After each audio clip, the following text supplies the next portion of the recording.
Κυρίες και κύριοι, φίλες και φίλοι, καλησπέρα. Απόψε είναι Σάββατο 23 Νοεμβρίου του 2024. Ξέρετε, υπάρχει πάντα ο κίνδυνος, θα χρησιμοποιήσω τώρα πάλι μια τουρκική λέξη, να μπει κανείς σε ένα λούκι και να αποκοπεί από την πραγματικότητα. Και αυτές οι εκπομπές είναι ένα τέτοιο λούκι, δηλαδή σε υποχρεώνουν να ασχολείσαι με συγκεκριμένα πράγματα, πολλές ώρες να αποκόβεσαι από τον έξω κόσμο και να χάνεις και την επαφή με την άλλη πραγματικότητα εκτός από αυτή που πραγματεύεσαι. Τι αποτέλεσε έναυσμα αυτής της εισαγωγής? Έχουν έρθει αρκετά παιδιά από το εξωτερικό ή γονείς που έχουν στείλει τα παιδιά τους στο εξωτερικό.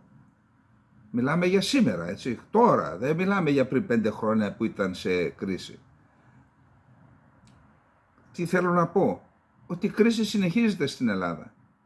Ότι υπάρχουν άνθρωποι που έρχονται εδώ και λένε δεν έχω προοπτική.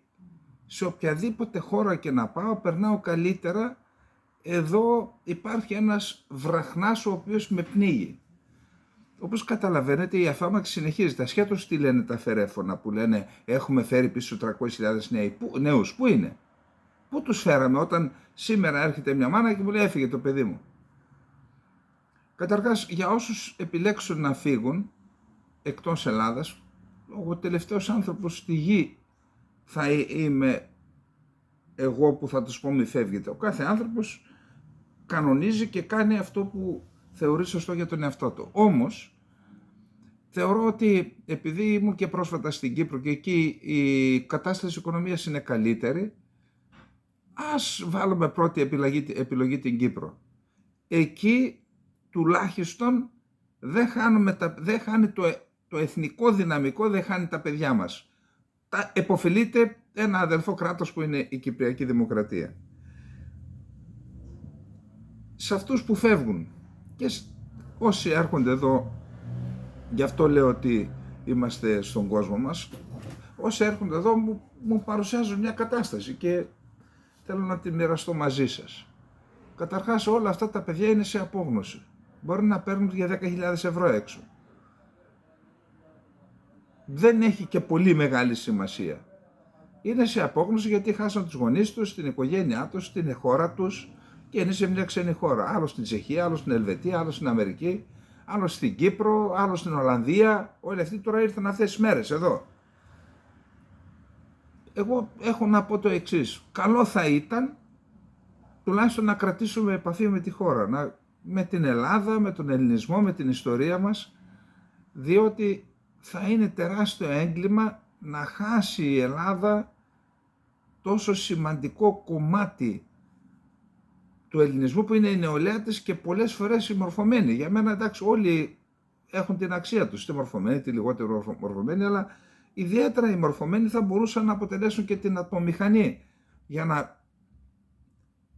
Όταν λοιπόν συζητώ για να ανασάνει αυτή η χώρα, όλοι λοιπόν μου λένε αδιέξοδο, αδιέξοδο, αδιέξοδο. Και υποτίθεται ότι είμαστε 10 χρόνια μετά την κρίση έχουν περάσει. Ακόμα η χώρα είναι σε κρίση. Και θεωρώ ότι μία από τις μεγαλύτερες κλοπές που έχει γίνει στην ιστορία της ανθρωπότητας είναι αυτό που γίνεται με το ρεύμα. Να σας πω την αλήθεια, δεν ξέρω τι ακριβώς συμβαίνει. Διαβάζω μερικές καταστάσεις πόσο είναι η κιλοβατόρα σε πολλές χώρες της Ευρώπης, ακόμα και στη Βουλγαρία, και σε εμάς είναι 10 φορές μεγαλύτερη. Δεν ξέρω αν είναι αλήθεια αυτά που μου στέλνουν τώρα, πού να βρω και χρόνο να τα ψάξω. Γιατί το χαρακτηρίζω την μεγαλύτερη κλοπή που έγινε στην ιστορία της ανθρωπότητας? Κλοπές έχουν γίνει πολλές. Με τη συνέργεια των πολιτικών φυσικά, έτσι. Οι ίδιοι τις κάνουν. Όμως ξέρετε, εκείνες αφορούν ένα συγκεκριμένο τομέα. Για παράδειγμα, το χρηματιστήριο ήταν μια κλοπή. Αλλά αυτό αφορούσε αυτούς που πέρασαν την πόρτα του χρηματιστηρίου. Όσοι δεν πήγαν, με το ρεύμα κλέβουν από τους πιο πλούσιους, μπορεί να μην έχουν και πολύ ανάγκη, αλλά πάμε παρακάτω μέχρι τον πιο φτωχό, το συνταξιούχο 80-90 ετών, κλέβουν. Αυτό είναι κλοπή. Μπορεί να είναι νομιμοφανής, μπορεί να έχουν δημιουργήσει ένα σύστημα, ξέρω εγώ τι χρηματιστήριο έκαναν, πού το έκαναν εκτός Ελλάδας, αλλά εν πάση περιπτώσει δεν είναι κλοπή. Πώς είναι δυνατόν οι άλλες χώρες να έχουν υποδεκαπλάσιο τιμολόγιο στις κιλοβατώρες και όχι? Και αυτό, ξέρετε, είναι και αυτό ένας παράγοντας που διώχνει τα παιδιά. Έρχονται εδώ επιχειρηματίες και μου λένε, πλήρωσα, λέει, τον ένα μήνα 300 ευρώ, τον άλλον 700 ευρώ. Αυτό επιβαρύνει την επιχείρηση. Τέλος πάντων, και επειδή υπάρχει αδιέξοδο, πιστεύω ότι πρέπει να κάνουμε κάτι όλοι μας. Δεν ξέρω, εγώ με άλλα ασχολούμαι, δεν είμαι καλός στα πολιτικά της Ελλάδας, αλλά πιστεύω ότι εμείς οι πολίτες όλοι κάτι πρέπει να κάνουμε, να σπάσει αυτό το θερμοκήπιο των σκανδάλων της διαφθοράς που έχει οδηγήσει τη χώρα να είναι απικία χρέος στην ουσία, να πάρει ανάσα η Ελλάδα, να πάρει ανάσα η κοινωνία, να μείνουν τα παιδιά μας, να ξαναζωντανέψουν τα χωριά. Τι να πω, κάτι πρέπει να κάνουμε. Μέχρι να το κάνουμε όμως εκείνο, για να δούμε εδώ τι γίνεται. Έρχεται εδώ ο νέος Γενικός Γραμματέας του ΝΑΤΟ. Είναι ο πρώην Πρωθυπουργός της Ολλανδίας, αυτός που ερχόταν εδώ και μας έκανε μαθήματα με τα μνημόνια. Εγώ περισσότερο στους δικούς μας δίνω την ευθύνη, ρίχνω την ευθύνη ως πολίτες.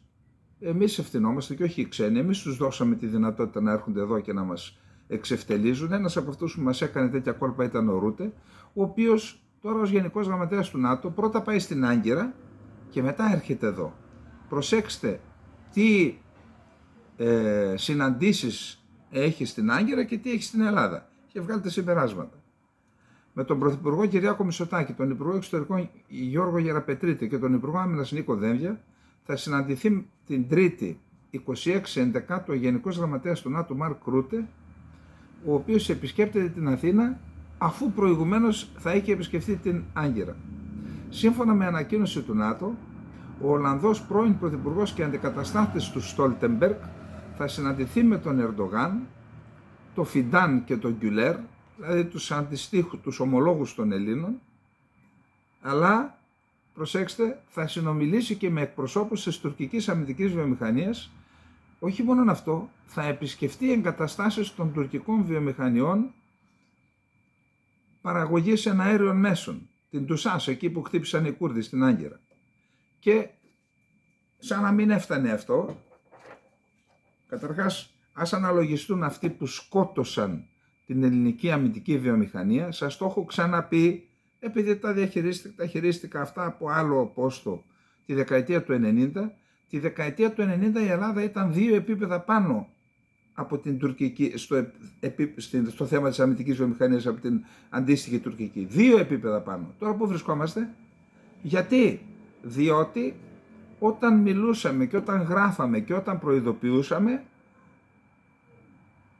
αλλού είχαν το μυαλό τους. Καταλαβαίνετε πού. Πώς θα δημιουργήσουν συνθήκες ούτως ώστε να κυβερνούν αυτοί τα παιδιά τους και τα εγγόνια τους. Αυτό γίνεται στην Ελλάδα. Και όχι πώς θα κρατήσουν τα παιδιά και τα εγγόνια των Ελλήνων στην Ελλάδα. Γι' αυτό φεύγουν σαν τα τρελά πουλιά, πετούν και φεύγουν τα παιδιά μας στο εξωτερικό. Τώρα, πάλι σχετικό και με που είμαστε μέλος της Ευρώπης, υπάρχει έντονος προβληματισμός στην Ευρώπη για την επόμενη μέρα με την εκλογή του Τραμπ.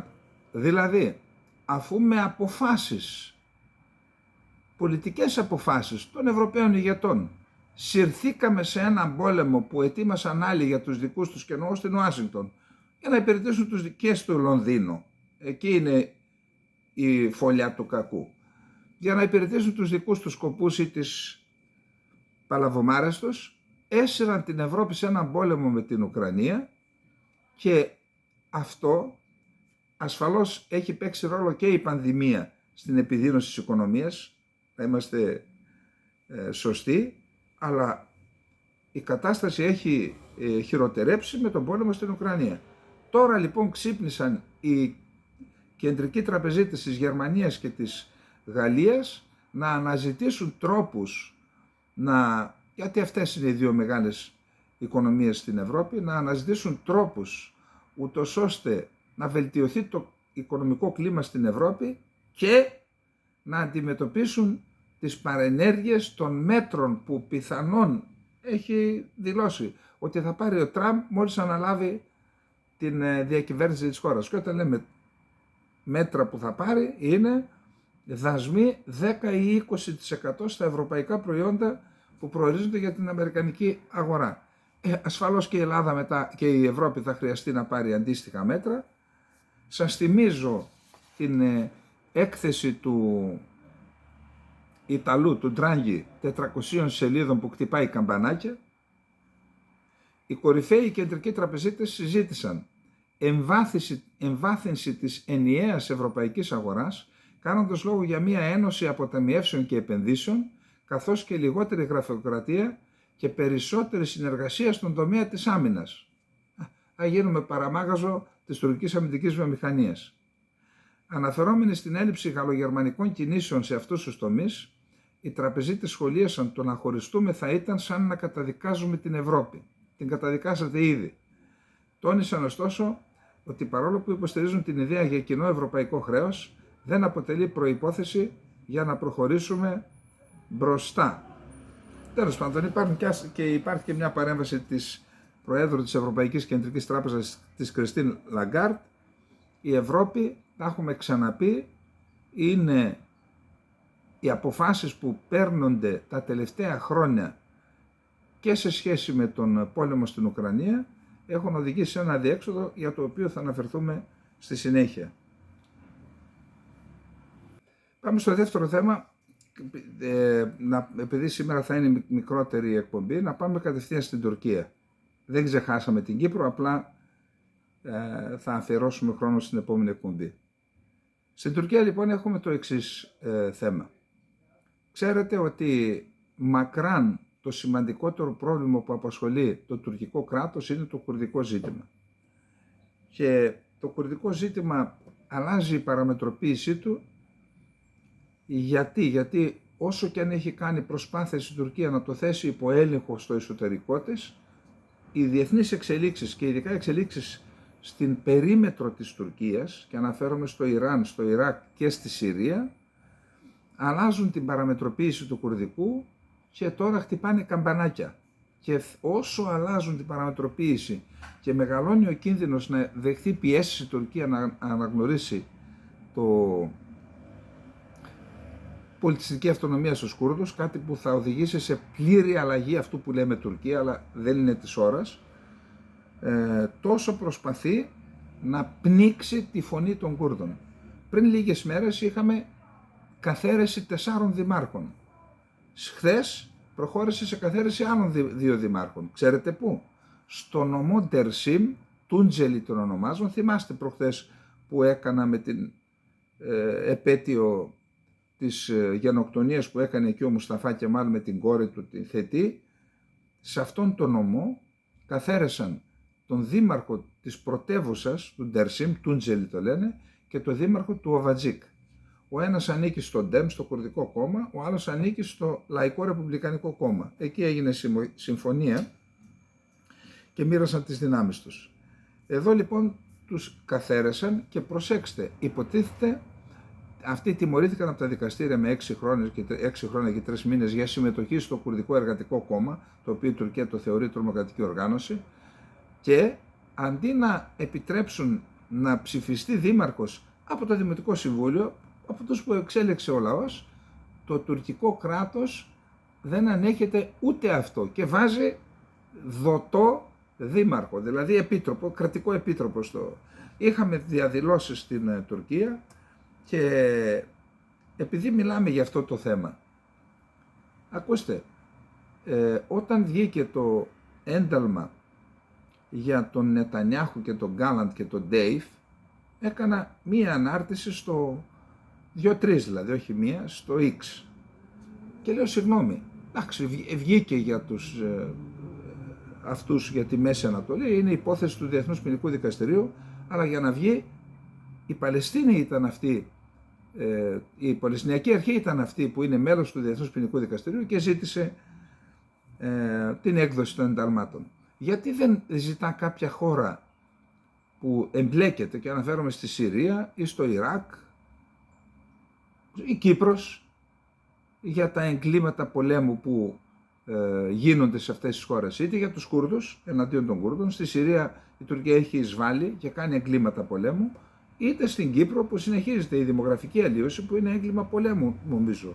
Δεν είμαι σίγουρος, αλλά και ακόμη για τη συνεχιζόμενη κατοχή. Γιατί δεν ζητάνε έκδοση εντάλματος? Μία ανάρτηση έφτασε 150.000. Θέλω να πω, ακούτε τίποτα εσείς στην Ελλάδα? Πουθενά, εν πάση περιπτώσει, η κυβέρνηση έχει ξεκινήσει έναν δρόμο. Όλοι οι άλλοι ακούτε να λένε μια λέξη για τα εγκλήματα που διαπράττει η Τουρκία? Πάμε να δούμε τώρα τι γίνεται με το ένταλμα από το Διεθνές Ποινικό Δικαστήριο για Νετανιάχου και Γιοάβ Γκάλαντ. Λοιπόν, ακούστε. Εγώ θεωρώ ότι είναι πολύ σημαντική η απόφαση. Πολύ σημαντική. Δηλαδή,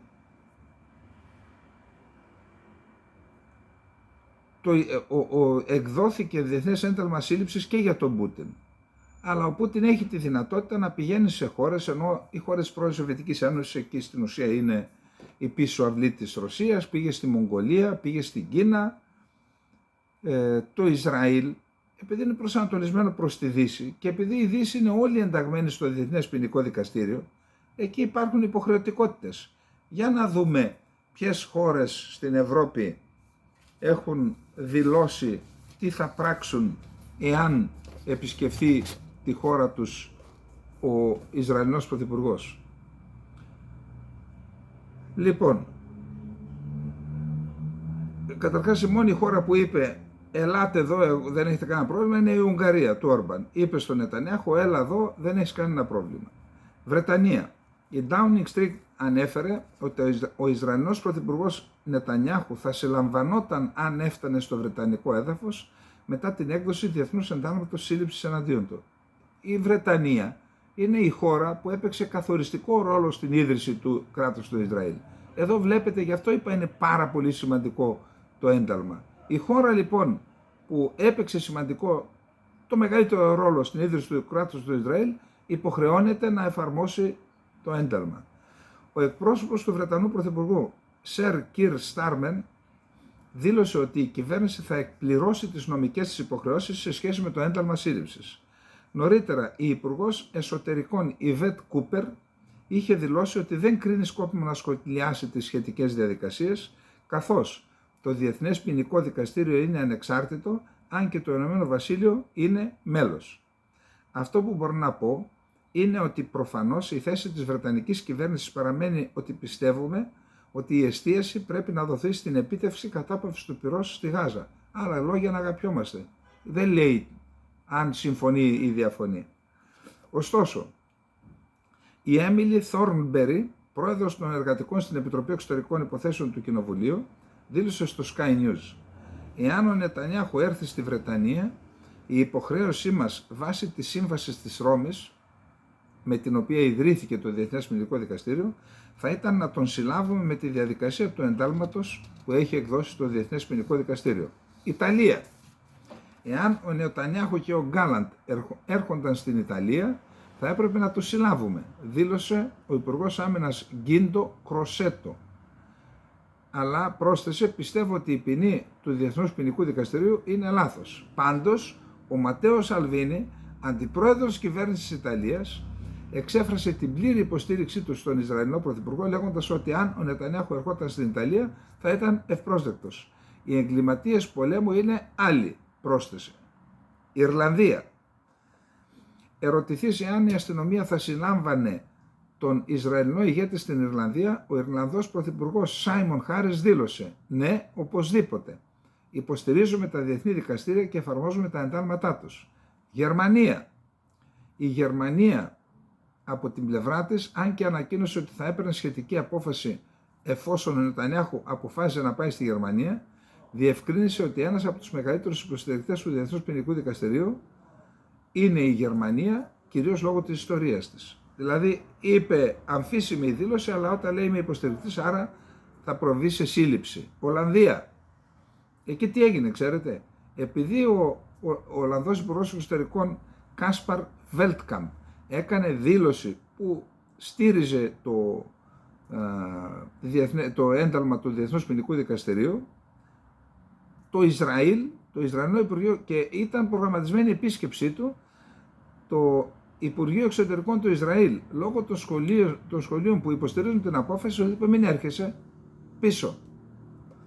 Βέλγιο, από τις πιο σκληρές δηλώσεις υπέρ της απόφασης και κατά Νετανιάχου. Η καταπολέμηση της ατιμωρησίας όπου διαπράττονται εγκλήματα αποτελεί προτεραιότητα για το Βέλγιο, το οποίο υποστηρίζει πλήρως το έργο του Διεθνούς Ποινικού Δικαστηρίου. Ανακοίνωση του Βελγικού Υπουργείου Εξωτερικών.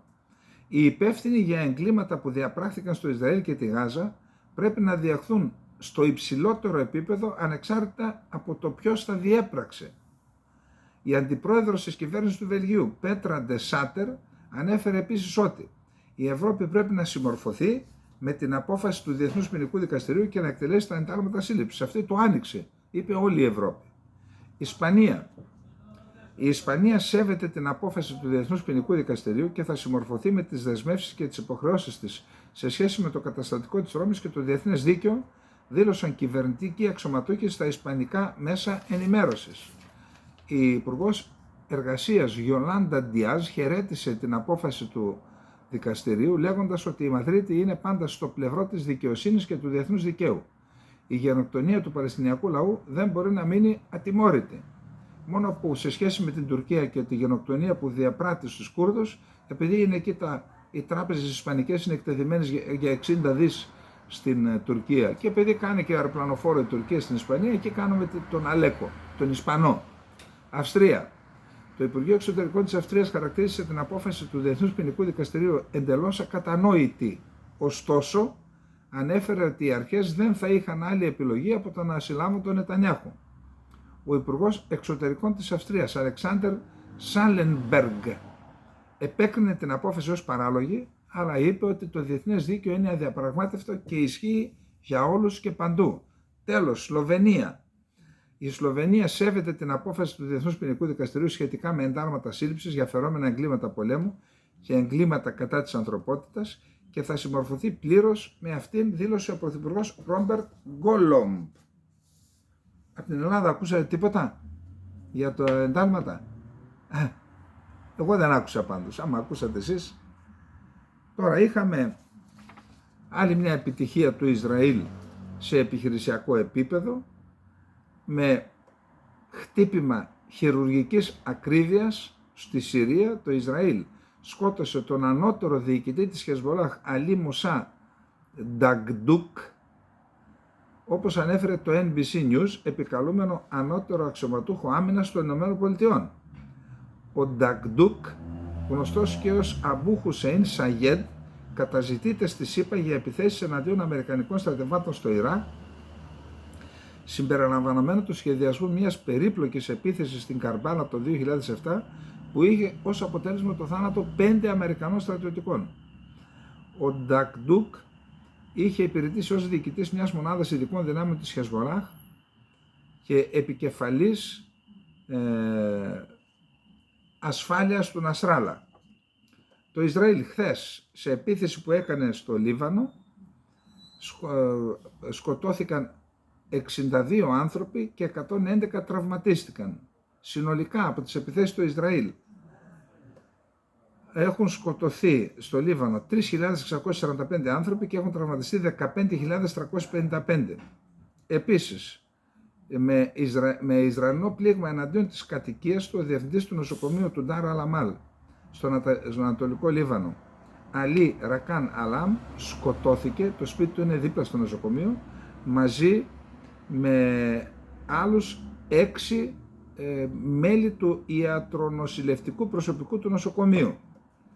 Είχαμε αντίστοιχη δήλωση καταδίκης από το Υπουργείο Υγείας του Λιβάνου και αυξάνεται ο αριθμός νεκρών και τραυματιών από την Ισραηλινή Αεροπορική Επιτροπή που είχε στόχο νωρίς σήμερα το πρωί συνοικία με κατοικίες στην πρωτεύουσα του Λιβάνου. Σε ανακοίνωσή του, το Υπουργείο Υγείας του Λιβάνου επισημαίνει ότι οι νεκροί έχουν φτάσει στους 11 και οι τραυματίες στους 63. Αυτά λοιπόν και με το Ισραήλ, ακόμα προσπαθεί να συνέλθει από τις αναταράξεις, από τα εντάλματα. Να πάμε στις ΗΠΑ. Στις ΗΠΑ συνεχίζεται η στελέχωση της κυβέρνησης Τραμπ. Έχουμε άτομα τα οποία είναι αμφιλεγόμενα, δηλαδή έχουμε ανθρώπους οι οποίοι είναι υπέρ της καύσης ορυκτών καυσίμων, της χρήσης ορυκτών καυσίμων, δηλαδή δεν πιστεύουν στην προσπάθεια που γίνεται για την πράσινη μετάβαση και την κλιματική αλλαγή. Έχουμε αντιεμβολιαστές, έχουμε ανθρώπους οι οποίοι συμμετείχαν σε αυτό το Project 25, ένα πρόγραμμα το οποίο θεωρείται από πολλούς μέχρι και καταστροφικό. Επιλογές που κάνει ο Τραμπ, ο οποίος επειδή εξελέγει, οι δικαστές του κάνουν λίγο τώρα και του βάζουν και λίγο πλάτες. Επαόριστον αναβάλλεται η ανακοίνωση της ποινής του Ντόναλντ Τραμπ για την απόκρυψη των χρημάτων που καταβλήθηκαν στην κοπέλα εκείνη που τον χαλάρωνε, τη Στόρμι Ντάνιελς, πριν από τις εκλογές του 2016. Ο δικαστής Χουάν Μέρτσαν, που επρόκειτο να αποφανθεί επί της ποινής στις 26 Νοεμβρίου, μεθαύριο δηλαδή, έδωσε στους συνηγόρους του Τραμπ τη δυνατότητα να προσφύγουν μέχρι τις 2 Δεκεμβρίου για να ζητήσουν την ακύρωση της διαδικασίας, κάτι που ήταν στους στόχους τους, το επεδίωκαν. Άρα η ανακοίνωση της ποινής αναβάλλεται. Ο Τραμπ κρίθηκε ένοχος στις 30 Μαΐου για πλαστογραφία λογιστικών εγγράφων με στόχο να αποκρύψει την πληρωμή που έκανε μέσω του δικηγόρου του στην Daniels. Η εισαγγελία του Μανχάταν άνοιξε το δρόμο για την ακύρωση της υπόθεσης προχθές Τρίτη, όταν ο εισαγγελέας Άλβιν Μπραγκ ανέφερε ότι το ζήτημα πρέπει να εξεταστεί, μολονότι ο ίδιος αντιτίθεται στην αναβολή. Αναγνώρισε όμως ότι θα πρέπει να μελετηθεί η πιθανότητα να παγώσουν όλες οι διώξεις μέχρι το τέλος της θητείας του 47ου Προέδρου. Καταλαβαίνετε τώρα. Σου λέει δεν μπορεί να είναι πρόεδρος και να δικάζεται. Από τις 4 ποινικές υποθέσεις που είναι σε εξέλιξη εις βάρος του Τραμπ, έχει εκδικαστεί μόνο αυτή που αφορά την κοπέλα, την Στόρμι Ντάνιελς. Συνάντηση με τον Τραμπ είχε ο Ρούτε, που θα μας έρθει και εμάς την Τρίτη, πότε θα έρθει. Συναντήθηκαν χθες. Σύμφωνα με εκπρόσωπο του ΝΑΤΟ, με την εκπρόσωπο του ΝΑΤΟ Φάραχ Νταχλάλα, οι δύο άντρες συζήτησαν το φάσμα των παγκοσμίων ζητημάτων ασφάλειας που αντιμετωπίζει η συμμαχία.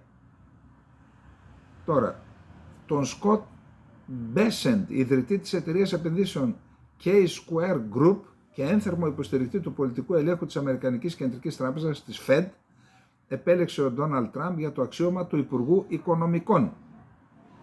Ο Μπέσεντ έχει υποστηρίξει φορολογικές μεταρρυθμίσεις και την άρση ρυθμιστικών παρεμβάσεων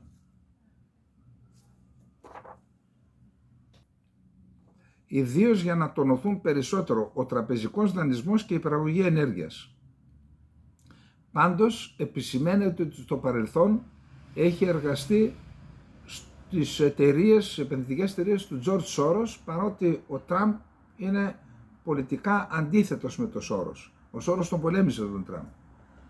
Στην επιχειρηματία και πολιτικό Κέλι Λέφτερ σκοπεύει να αναθέσει το Υπουργείο Γεωργίας ο Ντόναλντ Τραμπ, η οποία ήταν γερουσιαστή στη Τζόρτζια το 2019, ήταν επιλεγήσα όχι εκλεγήσα και το 2021 δεν κατόρθωσε να επανεκλεγεί. Ο Τραμπ ανακοίνωσε ότι επέλεξε τον Άλεξ Γουόγκ, πρώην αξιωματούχο του State Department, να αναλάβει καθήκοντα αναπληρωτή Συμβούλου Εθνικής Ασφάλειας. Σημαντική θέση, ο Γουόγκ είχε αναλάβει τα διαδικαστικά για τη συνάντηση που είχε κάνει όσο ήταν πρόεδρος ο Τραμπ με τον Κιμ Γιονγκ-ουν, τον Βορειοκορεάτη. Σύμφωνα με την εφημερίδα The Hill της Βοστόνης, σημαντική και αξιόπιστη εφημερίδα. Προσέξτε, αυτό είναι πολύ σοβαρό. Το Κογκρέσο των ΗΠΑ σκοπεύει να υποχρεώσει τον Τραμπ να συνεχίσει την βοήθεια στην Ουκρανία. Σύμφωνα με το δημοσίευμα, εάν εγκριθεί ο νόμος, ο Τραμπ θα πρέπει να υποχρεούται να ζητά συνεχώς στρατιωτική και οικονομική υποστήριξη για την Ουκρανία. Το Αμερικανικό Κογκρέσο την παραμονή της ορκομοσίας του Τραμπ επεξεργάζεται τροποποιήσεις του νόμου για τη βοήθεια προς την Ουκρανία, ώστε ο νέος επικεφαλής του Λευκού Οίκου να μην μπορεί να την ακυρώσει, αναφέρει η εφημερίδα The Hill. Οι φιλοουκρανοί πολιτικοί στη ΣΥΠΑ και στα δύο κόμματα εργάζονται για να θεσπίσουν βασικές διατάξεις νόμους που σχετίζονται με την υποστήριξη των ΗΠΑ προς το Κίεβο μέχρι τον Ιανουάριο του 2025, να τις έχουν τελειώσει, να έχουν εγκριθεί, για να είναι υποχρεωμένος ο Τραμπ να συνεχίζει να στηρίζει την Ουκρανία και να μην προβεί στη μείωση, γιατί εάν προβεί στη μείωση της βοήθειας ή στην διακοπή, το έχει πει ο ίδιος ο Ζελένσκι, τελειώσαμε. Πάμε να δούμε τώρα τι γίνεται στη Ρωσία. Ακούστε, όταν ξεκίνησε ο πόλεμος και στη συνέχεια όμως, επειδή ξέρετε στην Ελλάδα υπάρχουν 350.000, μπορεί και 400.000 Έλληνες πολίτες, οι οποίοι γεννήθηκαν, μεγάλωσαν, σπούδασαν στην πρώην Σοβιετική Ένωση και ιδιαίτερα όταν διαλύθηκε η Σοβιετική Ένωση, άρχισαν να έρχονται στην Ελλάδα. Δηλαδή απελευθερώθηκαν οι διαδικασίες και άρχισαν να έρχονται στην Ελλάδα. Οι περισσότεροι, το 90% είναι Έλληνες που είχαν καταφύγει στον Κάφκασο, στην Ταυρίδα, στην Νότια Ρωσία από την περιοχή του Πόντου, και ένα μικρό κομμάτι, το 10% ήταν πολιτικοί πρόσφυγες που είχαν πάει κυρίως στην Τασκένδη. Αλλά μπορεί και πάνω από το 90%, 95% να είναι Έλληνες με μακρά απότερη καταγωγή από τον Πόντο. Μου λέγανε λοιπόν, χωρίς βρε λέει, έχει και άλλα όπλα ο Πούτιν, μην νομίζεις. Εγώ το θεωρούσα αυτό προπαγάνδα. Έχει και άλλα όπλα, λέει, και αν τα εμφανίσει δεν θέλει να τα εμφανίσει. Και λέω, συγγνώμη ρε, κάθονται, σκοτώνονται δεκάδες χιλιάδες άνθρωποι. Εκατοντάδες είναι οι νεκροί και οι τραυματίες. Και εδώ θα θέλω να σας πω κάτι. Σε έναν πόλεμο μην βλέπετε τους νεκρούς, τους τραυματίες να βλέπετε. Τότε ο νεκρός έφυγε στο μνήμα και έφυγε. Οι τραυματίες που συνήθως είναι πενταπλάσιοι, εξαπλάσιοι, εφταπλάσιοι, αυτοί είναι στην κοινωνία, απασχολούν ο καθένας 10-11 άτομα για την αποθεραπεία τους, στη συνέχεια είναι ανάπηροι στην κοινωνία, είναι μεγαλύτερο βάρος στην κοινωνία. Τώρα μιλώ τεχνοκρατικά, δεν λέω βάρος, σιγά προς Θεού, όποιος τραυματίζεται η κοινωνία οφείλει να τον... Αλλά για ένα κράτος είναι πιο σημαντικό ζήτημα οι τραυματίες, θέλω να πω εκατοντάδες χιλιάδες άνθρωποι. Και τώρα βλέπω ότι στην Ρωσία υπάρχει και σοβαρό δημογραφικό πρόβλημα. Γι' αυτό χθες δήλωσε νομίζω ο Πεσκόφ, επειδή έχουμε σοβαρό δημογραφικό πρόβλημα, μια αυτή η εχανής χώρα με 1,4 νομίζω είναι ο δείκτης γεννητικότητας, θέλουμε λέει μετανάστες. Όσοι θέλουν τι έρχονται στην Ελλάδα, τραβάτε εκεί. Δουλειά έχει. Τέλος πάντων, μου έλεγαν ότι έχει καινούργια όπλα. Γιατί δεν το πίστευα. Δηλαδή δεν έδινα μεγάλες πιθανότητες να είναι αλήθεια. Τελικά προσέξτε πως ένα όπλο μπορεί να αλλάξει. Έλεγα λοιπόν, αφού το έχει το όπλο, γιατί δεν το χρησιμοποιεί και αφήνει τους ανθρώπους να σκοτώνονται, να τελειώσει τον πόλεμο. Τελικά το όπλο αυτό εμφανίστηκε και φαίνεται ότι θα παίξει πραγματικά καθοριστικό ρόλο στην πορεία του πολέμου. Το έχουμε πει και στη χθεσινή μας εκπομπή, ο πόλεμος αυτός για αλλού άρχισε και για αλλού πήγε. Η Δύση, βασικά οι Αγγλοσάξονες, Αμερικανοί και Βρετανοί ξεκίνησαν αυτόν τον πόλεμο ή μάλλον το σχεδίασαν ούτως ώστε να καταλήξουμε εδώ που καταλήξαμε, στην εισβολή και εδώ που καταλήξαμε. Είχαν τους δικούς τους στόχους, δεν τους βγήκε στο πεδίο παρά τα πεδαριώδη λάθη που δεν θα τα έκαναν ούτε δεκανέας που έκαναν οι Ρώσοι στρατηγοί τις πρώτες φάσεις του πολέμου. Μετά διδάχθηκαν από τα λάθη τους και τώρα βλέπουμε ότι αυτός ο πόλεμος η εξέλιξή του δεν είναι αυτή που σχεδίασαν και δεν ξέρουν πώς να διαχειριστούν αυτήν την κατάσταση, αυτή την ήττα στην ουσία.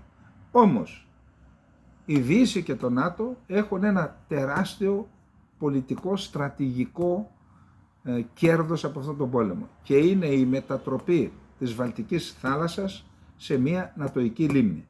Αυτό λοιπόν είναι ένα κέρδος που δεν μπορεί να ανατραπεί. Δηλαδή και να κερδίσει η Ρωσία στην Ουκρανία, το κέρδος του ΝΑΤΟ εκεί θα μείνει και αυτό έχει τεράστια σημασία. Κάποια στιγμή ίσως να έχω χρόνο να εξηγήσω γιατί έχει τεράστια σημασία. Από εκεί και μετά όμως δεν ξέρουν πώς να διαχειριστούν την κατάσταση στο μέτωπο. Έχει κάνει μια κίνηση η Ουκρανία, ελέγχει περίπου 700 τετραγωνικά χιλιόμετρα στο Κούρσκ, όμως αυτό δεν μπορεί να επηρεάσει την πορεία ούτε του πολέμου ούτε και των διαπραγματεύσεων όποτε αυτές γίνουν. Εκτιμώ ότι από εκεί θα τους βγάλουν οι Ρώσοι μαζί με τους Βορειοκορεάτες στο επόμενο διάστημα που θα αρχίσει η αντεπίθεση.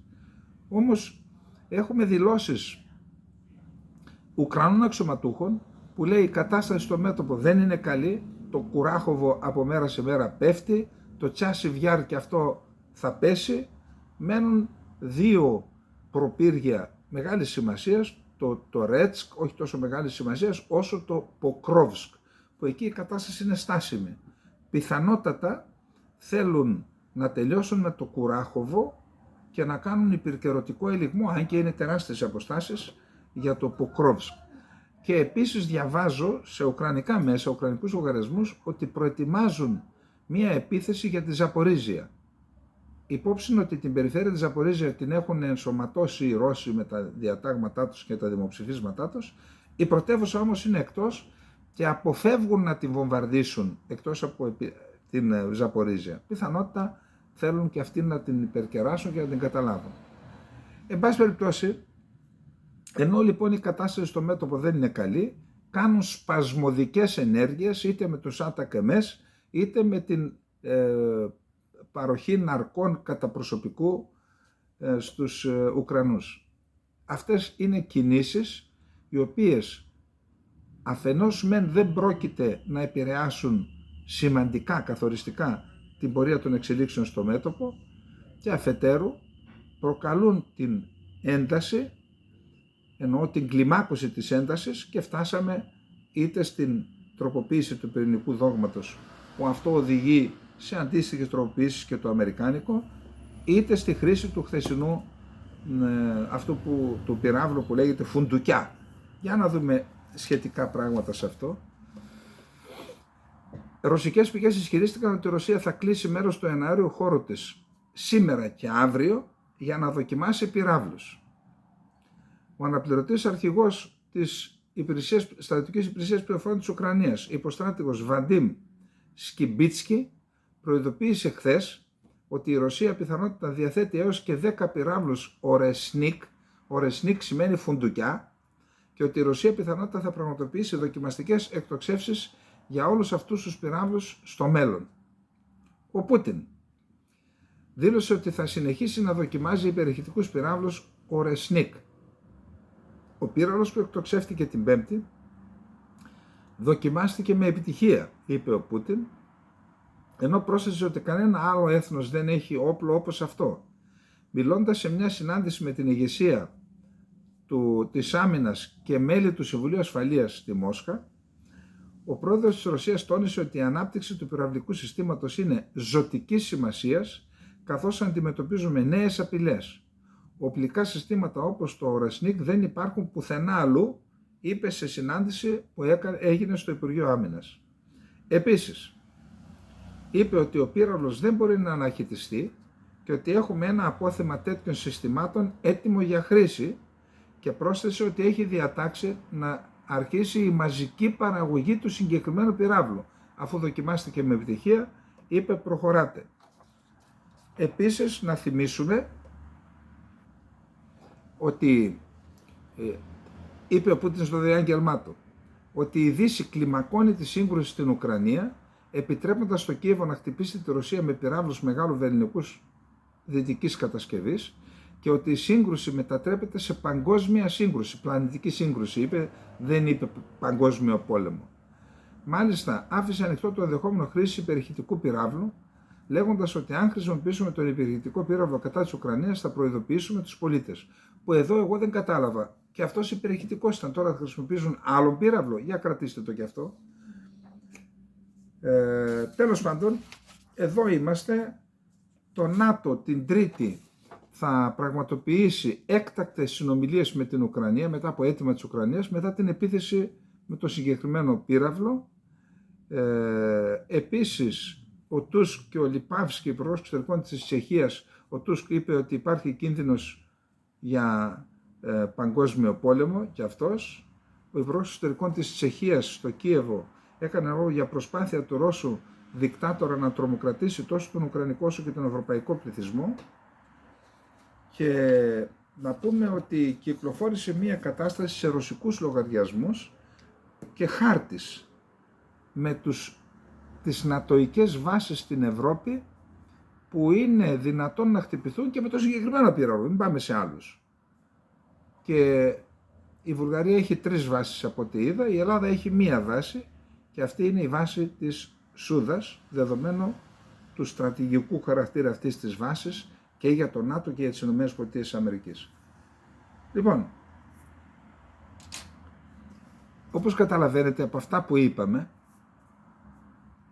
το στρατιωτικό βιομηχανικό κατεστημένο στις ΗΠΑ δεν θα πέσει εύκολα. Είχε πει ο Μετβέντεφ, αν δεν κάνω λάθος, δεν θα είναι εύκολο για τον Τραμπ να κάνει αυτά που λέει, γιατί υπάρχει κίνδυνος να πάθει ό,τι έπαθε ο Κέννεντι. Άρα είδατε τι ετοιμάζουν στο Κογκρέσο. Και Ρεπουμπλικάνοι και Δημοκρατικοί. Να του δέσουν τα χέρια, ούτως ώστε να τον υποχρεώσουν να συνεχιστεί ο πόλεμος. Εν πάση περιπτώσει, το θέμα είναι ότι κάθε βήμα που γίνεται να πληγεί η Ρωσία, έχουμε μια απάντηση. Και η απάντηση αυτή οδηγεί στην κλιμάκωση. Στην κλιμάκωση, πού θα φτάσουμε? Εν πάση περιπτώσει θα δούμε, θα δοκιμαστεί ο Τραμπ και η αξιοπιστία του Τραμπ, αλλά και το κατά πόσο σκληρό καρύδι είναι να τα βάλει με τεράστια συμφέροντα που από τον πόλεμο και από τους πολέμους κερδίζουν εκατοντάδες δισεκατομμύρια, για να μην πούμε και κανένα άλλο νούμερο. Λοιπόν, αυτά είχαμε να πούμε για απόψε. Για όσους ανησυχούν για την μετεξέλιξη του συμμετέχου, έχουμε πει ότι γίνονται προσπάθειες, μαθαίνουμε από τα λάθη μας, χτίζεται βήμα-βήμα, με μεγάλη προσοχή, περιμένετε και θα ενημερωθείτε ως ο νούπο. Λοιπόν, καληνύχτα, να είστε όλοι και όλοι καλά.